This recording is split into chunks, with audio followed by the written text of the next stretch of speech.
Assalamualaikum warahmatullahi wabarakatuh. Kami dari kelompok 4. Di sini saya akan menjelaskan tentang statistik. Ada pengertian statistik, statistik deskriptif dan statistik inferensial, fungsi dan kegunaan statistik, data, populasi dan sampel, penggolongan data statistik, dan penyajian data statistik.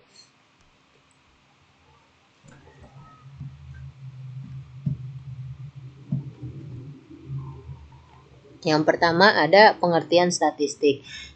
Statistik berasal dari bahasa Latin, yaitu status yang berarti negara. Statistik adalah menggambarkan keadaan dan menyelesaikan masalah yang berhubungan dengan kenegaraan. Statistik dalam arti sempit yaitu data yang disajikan dalam bentuk angka atau data kuantitatif. Statistik dalam arti luas yaitu 1. Pengumpulan, 2. Penyusunan, 3. Analisis, 4. Interpretasi, 5. Pengumuman. Statistik dalam arti luas, yang pertama ada pengumpulan data, yaitu cara sensus dan cara sampling. 2. Penyusunan data, yaitu mengedit, mengklasifikasi, dan tabulasi. 3. Pengumuman data, disajikan dalam bentuk tabel, grafik, dan diagram. 4. Analisis data, memperoleh gambaran keseluruhan dari data yang terkumpul. 5. Interpretasi data, untuk memperoleh kesimpulan yang benar. Langkah-langkah penting dalam statistik yaitu collecting dan recording data, recording dan representative data. Yang ketiga analisis data, yang keempat publishing result, yang kelima interpreting result, goodness of it diagnostic.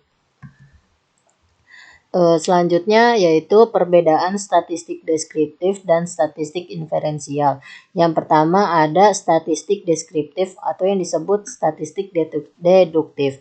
Adalah bagian dari statistik yang hanya berhubungan dengan hal menguraikan atau memberikan keterangan-keterangan mengenai suatu keadaan, gejala, atau persoalan tanpa melakukan generalisasi. Yang kedua ada statistik inferensial, yaitu atau disebut statistik induktif, yaitu serangkaian teknik yang digunakan untuk mengkaji, menaksir, dan mengambil kesimpulan sebagian data atau data sampel yang dipilih secara acak dari seluruh data yang menjadi subjek kajian atau populasi. Statistik inferensial berfungsi meramalkan dan mengontrol keadaan atau kejadian. Jenis-jenis statistik, yaitu statistik kan dibedakan menjadi dua, yaitu statistik deskriptif sama statistik induktif. Statistik deskriptif itu materinya yang pertama penyajian data, kedua ukuran pemusatan, 3 ukuran penyebaran, 4 angka indeks, 5 deret berkala dan peramalan. Adapun statistik induktif materinya yaitu yang pertama probabilitas dan teori keputusan, 2 metode sampling, 3 teori pendugaan, 4 pengujian hipotesa, 5 regresi dan korelasi, 6 statistik non-parametrik. Di sini ada fungsi statistik. Statistik dapat berfungsi sebagai 1. Bank data untuk menyediakan data untuk dioleh dan diinterpretasikan agar dapat digunakan untuk menerangkan keadaan yang perlu diketahui atau diungkap. 2. Alat quality control untuk membantu standarisasi dan sekaligus sebagai alat pengawasan. 3. Alat analisis merupakan suatu metode penganalisaan data. Selanjutnya ada kegunaan statistik. Kegunaan statistik bagi pelaku ekonomi dan pembuat keputusan. 1. Memperoleh gambaran tentang kejadian, gejala, atau keadaan dunia ekonomi. 2. Mengikuti perkembangan kejadian, gejala, atau keadaan ekonomi dari waktu ke waktu. 3. Dapat menyusun laporan berupa data kuantitatif dengan teratur, ringkas, dan jelas. 4. Dapat mengetahui hubungan suatu gejala ekonomi dengan gejala ekonomi lainnya. 5. Dapat meramalkan hal-hal yang akan terjadi di masa mendatang. Di sini ada pengertian data, populasi, dan sampel. Yang pertama ada pengertian data. Data adalah bentuk jamak dari datum. Data merupakan kumpulan fakta atau angka segala sesuatu yang dapat dipercaya kebenarannya, sehingga dapat digunakan sebagai dasar menarik suatu kesimpulan. Tidak semua angka dapat disebut data statistik. Angka dapat disebut data statistik apabila dapat menunjukkan suatu ciri dari suatu penelitian yang bersifat agregatif, serta mencerminkan suatu kegiatan lapangan tertentu. Yang dimaksud agregatif yaitu yang pertama mengenai satu individu, namun penelitian dilakukan berulang kali. Yang kedua dilakukan satu kali, namun yang diteliti lebih dari satu individu. Selanjutnya ada pengertian populasi dan sampel. Populasi adalah kumpulan dari seluruh elemen atau unit atau individu jenis yang menjadi objek penelitian. Elemen penelitian dapat berupa orang, lembaga atau organisasi, barang, dan yang lainnya. Ukuran populasi mengikuti luas daerah penelitian. Semakin luas daerah penelitian, ukuran populasi semakin besar. Sampel adalah sebagian kecil dari populasi yang hendak diteliti. Ini perbedaan dari populasi dan sampel. Kalau populasi, sebuah kumpulan dari semua kemungkinan orang-orang, benda-benda, dan ukuran lainnya dari objek yang menjadi perhatian. Kalau sampel, suatu bagian dari populasi tertentu yang menjadi perhatian. Selanjutnya ada jenis penggolongan data statistik, yaitu ada jenis-jenis data. Secara garis besar, data dibedakan menjadi dua, yaitu data kualitatif dan kuantitatif. Data kualitatif adalah data yang tidak berupa angka, sedangkan kuantitatif data berupa angka. Berdasarkan sifat angkanya dapat dibagi lagi menjadi dua, yaitu diskrit dan kontinu. Diskrit adalah bilangan bulat, kalau kontinu adalah bilangan pecahan. Di sini ada bagan data dibagi menjadi dua, yaitu kualitatif dan kuantitatif. Kualitatif itu seperti jenis kelamin, warna kesayangan, asal suku, dan lain-lain. Sedangkan kuantitatif dibagi lagi menjadi dua, yaitu data diskrit dan data kontinu. Data kontinu yaitu seperti jumlah mobil, jumlah staf, jumlah TV, dan lain-lain. Yang kalau data kontinu yaitu berat badan, jarak kota, luas rumah, dan lain-lain. Jenis-jenis data berdasarkan cara memperolehnya. Yang pertama ada data primer, adalah data statistik yang diperoleh atau bersumber dari tangan pertama. Yang kedua, data sekunder adalah data yang diperoleh dari tangan kedua. Berdasarkan waktu pengumpulannya, ada data cross-section, yaitu diambil pada waktu tertentu. Yang kedua, ada data time series, yaitu dikumpulkan dari waktu ke waktu. Yang ketiga, ada berdasarkan sumbernya. Yang A, data intern menggambarkan keadaan di dalam lembaga. Kalau yang B, dalam extern menggambarkan keadaan di luar lembaga. Sumber data statistik dibagi menjadi dua, yaitu primer dan sekunder. Primer itu contohnya wawancara langsung, wawancara tidak langsung, pengisian kuesioner. Data sekunder yaitu data dari pihak lain seperti BPS, Bank Indonesia, World Bank, IMF, FAO, dan lain-lain. Ada lagi berdasarkan skala pengukurannya. Yang pertama ada data nominal, data yang disusun tanpa memperhatikan urutan tertentu. Yang kedua data ordinal, data yang terdapat jarak sama di antara hal-hal yang sedang diselidiki atau dipersoalkan. Yang ketiga data interval, data yang disusun dengan jarak yang sama antar kategori. Yang keempat, data rasio adalah data yang memberikan keterangan tentang nilai absolut dari objek yang diukur. Ukuran rasio mempunyai titik nol. Karena ada titik nol tersebut, maka ukuran rasio dapat dibuat perkalian atau pembagian. Angka pada skala rasio menunjukkan nilai sebenarnya dari objek yang diukur. Ini jenis data berdasarkan skala pengukurannya. Yang pertama ada skala nominal, angka yang diberikan hanya sebagai label saja.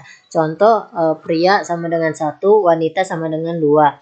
Skala ordinal, angka mengandung pengertian tingkatan. Contoh, ranking 1, 2, dan 3. Ranking 1 menunjukkan lebih tinggi dari ranking 2 dan 3. Skala interval. Angka mengandung sifat ordinal dan mempunyai jarak atau interval. Contohnya 1. Saham sangat prospektif dengan harga saham Rp736 sampai Rp878. Yang kedua, saham prospektif Rp592 sampai Rp735. Skala rasio. Angka mempunyai sifat nominal, ordinal, dan interval, serta mempunyai nilai absolut dan objek yang diukur. Contoh, bunga BCA 7% dan bunga Mandiri 14%, maka bunga Mandiri dua kali lipat dari bunga BCA. Tabel klasifikasi tunggal. Contohnya ada rata-rata pendapatan keluarga berdasarkan tingkat pendidikan kepala keluarganya. Di sini ada pendidikan kepala keluarga dan di sini ada pendapatan keluarga dalam juta per bulan. Di sini ada tidak sekolah, pendapatannya 0,5, SD 0,8, SMP 0,9, SMA 1,1, diploma 1,3, S1, S2, S3 1,8. Yang kedua, tabel klasifikasi ganda. Contohnya banyak pegawai menurut jenis kelamin dan pendidikan. Jenis kelaminnya di sini ada laki-laki dan perempuan. Pendidikannya ada SD, SMP, SMU, dan PT. Dan di sini ada jumlahnya. Laki-laki pendidikannya pada SD 20, SMP 15, SMU 5, dan PT cuma 7. Jumlahnya yaitu 47. Sedangkan perempuan SD 30, SMP 25, SMU 15, PT-nya 3, jumlahnya 73. Yang ketiga ada tabel kontingensi atau tabulasi silang. Tabulasi silang atau cross tab, contohnya yaitu hubungan tingkat pendidikan dan kebiasaan menonton bioskop. Di sini ada pendidikan SD, SMP, SMU, SD, SMP, SMU. Terus ini seperti apa ya, kayak seberapa sering gitu kan dia kebiasaan menonton bioskopnya gitu tuh. Kayak SD tidak pernahnya ada 2, jarangnya 1, seringnya tidak ada, jadi jumlahnya 3. SMP 5, tidak pernahnya 5, jarangnya 4, seringnya 2, jadi jumlahnya 11. SMU tidak pernahnya 1, jarangnya 2, seringnya 3, jadi jumlahnya 6. Total dari tidak pernah ini 8, total dari jarang ini 7, sering itu 5, dan jumlahnya ini semuanya 20. Yang keempat, tabel frekuensi distribusi frekuensi. Contohnya besar gaji bulanan pegawai perusahaan. Gaji bulanan di sini dalam ratusan ribu rupiah, di sini ada frekuensinya.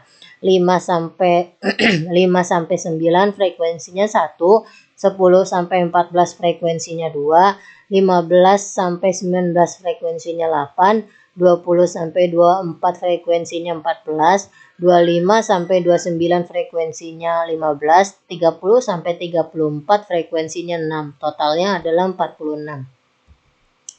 Di sini ada diagram. Yang diagram itu bisa dibagi 2 ya, seperti diagram batang dan diagram garis. Ini contoh dari diagram batang dan ini contoh dari diagram garis. Nah, di sini ada juga diagram lingkaran. Yang diagram lingkaran ini ya kayak kita kan harus menentukan hasilnya dulu, baru kan bisa disajikan dalam diagram lingkaran seperti ini. Terus di sini yang warna hijau ini, hijau toska, ada pendidikan SD. Yang kedua yang kuning ini pendidikan SMP, yang ungu ini pendidikan SMU, dan yang merah ini adalah pendidikan PT. Sekian presentasi materi kelompok saya. Mungkin kalau memang tidak ada mungkin kalau ada yang tidak dimengerti bisa nanti ditanyakan. Kurang lebihnya mohon maaf. Wassalamualaikum warahmatullahi wabarakatuh.